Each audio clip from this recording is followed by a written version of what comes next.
Disclaimer. Ang mga usapan o kwentuhan na inyong mapapanood ay pawang for informational and entertainment purposes only, gamit ang artificial intelligence.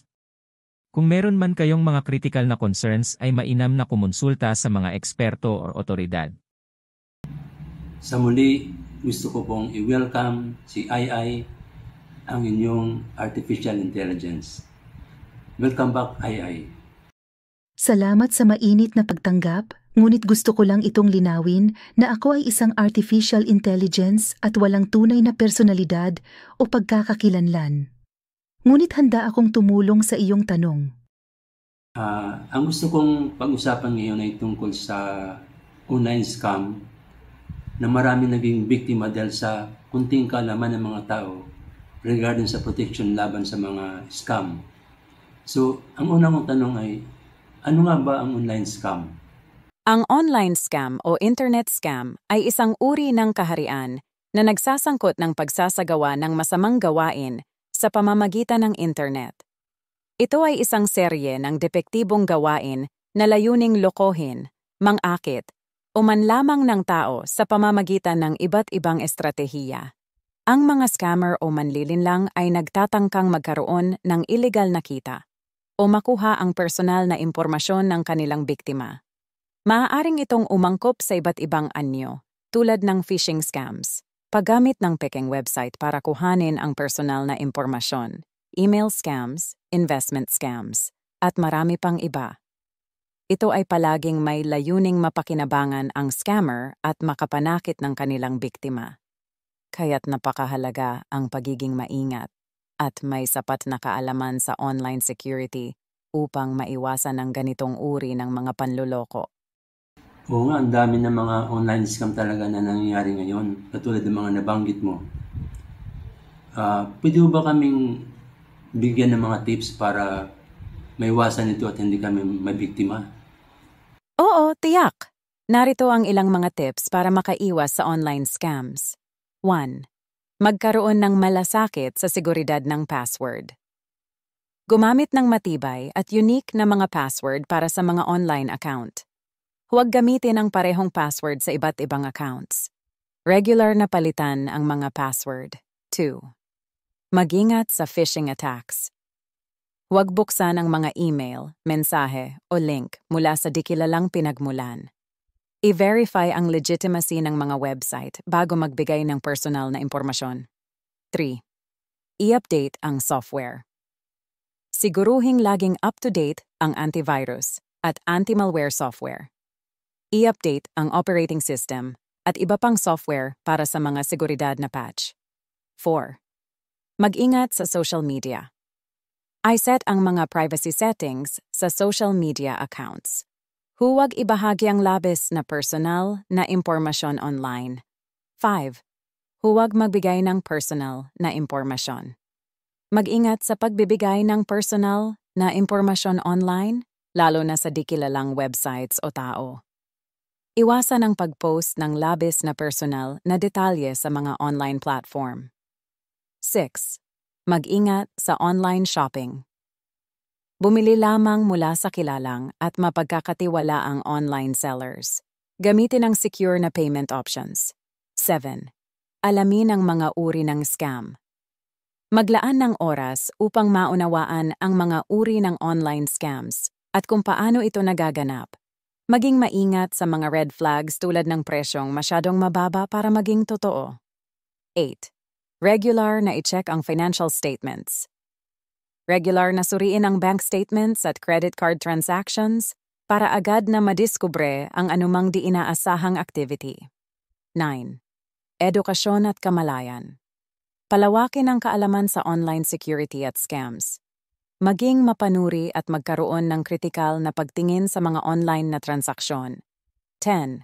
I-report ang mga scam. Kung ikaw o ang nakita mo ay nagiging biktima ng scam, i-report agad sa kinauukulan tulad ng pulisya o sa cybercrime reporting centers. Ang pangunahing layunin ay maging maingat at maging mapanuri sa online activities. Kapag alerto ka at may sapat na kaalaman, mas magiging malayo ka sa potensyal na mga banta ng online scams. Maraming salamat sa mga binigay mo mga tips. Siguradong makakatulong ito sa karamihan sa amin kung amin susundin yung mga binigay mo mga tips. Pero meron ka ba isang example na online scam na may share mo sa amin para mas lalo namin maintindihan kung anong gagawin namin? Oo, maari akong magbigay ng isang halimbawa ng isang common na online scam na kilala bilang phishing email. Halimbawa ng phishing email. Isang tanyag na uri ng online scam ang phishing email, kung saan sinusubukan ng scammer na makuha ang iyong sensitive information, tulad ng password o financial details, sa pamamagitan ng pagtatangkang magpakunwari na sila ay lehitimong ahente ng isang kilalang institusyon. Narito ang isang halimbawa. Subject: urgent. Kailangan ng iyong immediate attention sa iyong bank account. Message: Dear valued customer, ito ay galing sa kilalang bangko customer support team. Napansin namin ang ilang di karaniwang activity sa iyong account kamakailan. Para mapanatili ang seguridad ng iyong account, kailangan namin ng iyong agarang aksyon. Mangyaring i-click ang sumusunod na link upang i-verify ang iyong account. Peke at malisyosong link. Kung hindi mo gagawin ito sa loob ng 24 oras, maaaring pansamantalang isara ang iyong account. Salamat sa iyong kooperasyon. Sana'y maging ligtas ka palagi. Kilalang bangko, customer support team. Paalala. 1. Huwag basta-basta mag-click. Huwag agad mag-click sa mga link na matatanggap mo sa mga di kilalang email. 2. I-verify ang sender. Siguruhing lehitimo ang sender ng email bago magbigay ng anumang impormasyon. 3. Check ang grammatical errors. Madalas, may grammatical errors ang phishing emails. 4. I-check ang URL. I-hover ang mouse sa link para makita ang aktual na URL bago ito i-click. Sa pamamagitan ng pagiging maingat at pag-unawa sa mga red flags ng ganitong mga mensahe, maaari mong maiwasan ang masamang epekto ng phishing scams. So, yung palang ibig sabihin ng phishing scam. Madalas ako makatanggap niyan yung mga gustong ipag-click sa mga link. Pero hindi ko kiniklik kasi nga may mga nagsabi na sa akin, lalo ng mga bangko na huwag mag-click sa mga email. Kasi makakaduda-duda nga yun, lalo pag hindi mo kilala. How about sa investment scam? Meron ka bang example dito? Oo. Marami rin ang nagiging biktima ng investment scams online. Narito ang isang halimbawa ng investment scam. Halimbawa ng investment scam. Isang investment scam ay maaaring magdala ng maling pangako ng mataas na kita o return sa investment para lokohin ang mga tao na mag-invest ng pera sa isang pekeng oportunidad. Narito ang isang halimbawa ng mensahe mula sa pekeng investment company. Subject: exclusive investment opportunity with guaranteed 200% returns. Message: Dear, pangalan ng biktima. Nais naming ipaalam sa iyo ang isang kahanga-hangang investment opportunity na tiyak na magbibigay sa iyo ng 200% na return sa loob ng 30 araw. Ang aming kumpanya ay nagbibigay ng exclusive access sa isang groundbreaking technology na nagbibigay daan para sa kahanga-hangang kita. Ito ay isang limitadong oferta at tanging ang ilang mga privileged investors lamang ang makakakuha ng oportunidad na ito. Para makapagsimula, kailangan mo lamang mag-invest ng $1,000. Huwag palampasin ang pagkakataong ito para maging yaman. Para sa karagdagang impormasyon, mangyaring makipag-ugnay sa amin sa peke at malisyosong contact information. Sana'y maging tagumpay ka sa iyong investment. Warm regards, Peke at Malisyosong Investment Company. Paalala. 1. Pagiging mapanuri. Mag-ingat sa mga pangako ng napakalaking kita na tila labis-labis. 2. Validate ang investment company.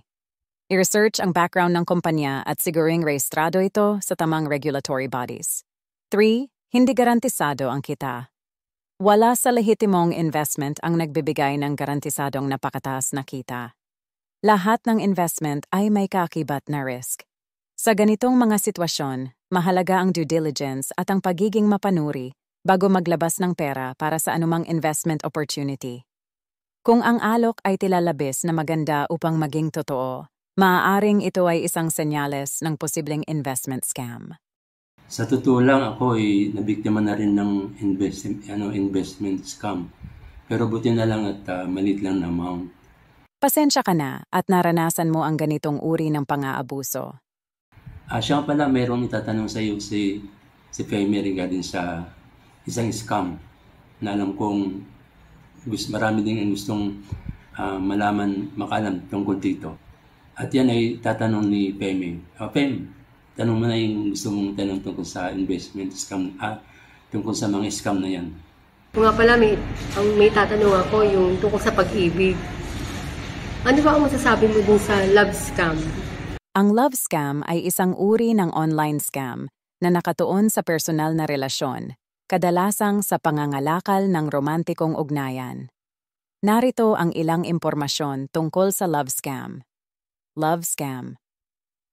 Ang love scam, kilala rin bilang romance scam, ay isang pang-aabuso kung saan ang scammer ay nagpapanggap na may romantikong interes sa kanilang biktima upang lokohin at kunin ang kanilang pera. Karaniwang isinasagawa ito sa online dating websites o social media platforms. Paano ito nagtatrabaho? 1. Pagsisimula ng relasyon. Ang scammer ay magtatangkang makipagkaibigan o magparamdam ng romantikong interes sa kanilang biktima. Madalas, gumagamit sila ng faking profile pictures at faking personal na impormasyon. 2. Pagbibigay ng faking dahilan. Sa paglipas ng panahon, maaaring magsimulang magbigay ng faking dahilan ng scammer kung bakit kailangan ng pera. Halimbawa, maaaring magsabi sila na may emergency sa kanilang bansa at kailangan ng pera para sa gastusin. 3. Pakikipag-ugnayan. Matapos makuha ang tiwala ng biktima, ang scammer ay magpapadala ng mga mensahe na nagpapahiwatig ng masusing damdamin at pag-ibig na naglalayon lamang na palakasin ang koneksyon. Pangangailangan ng pera. Sa oras na ang biktima ay lubos na naaakit na, maghaharap ang scammer ng sitwasyon kung saan kailangan daw nila ng pera.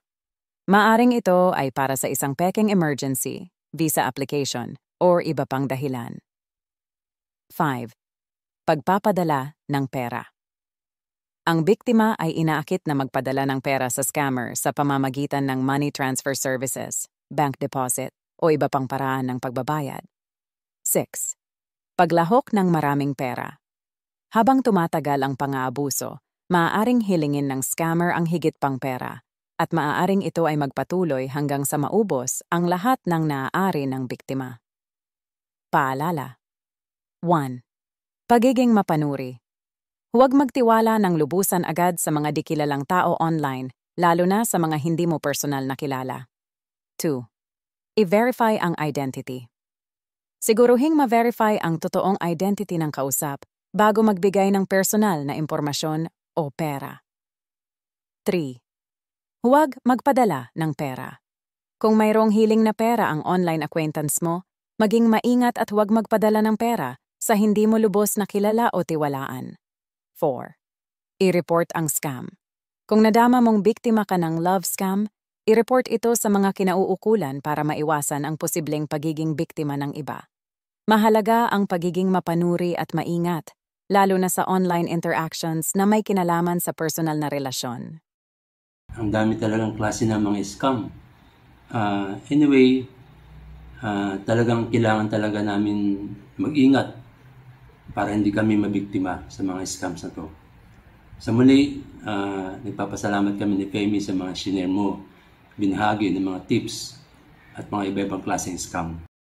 Walang anuman. I'm glad na nakatulong ako sa iyo at nakatulong sa pagbibigay ng impormasyon ukol sa online scams.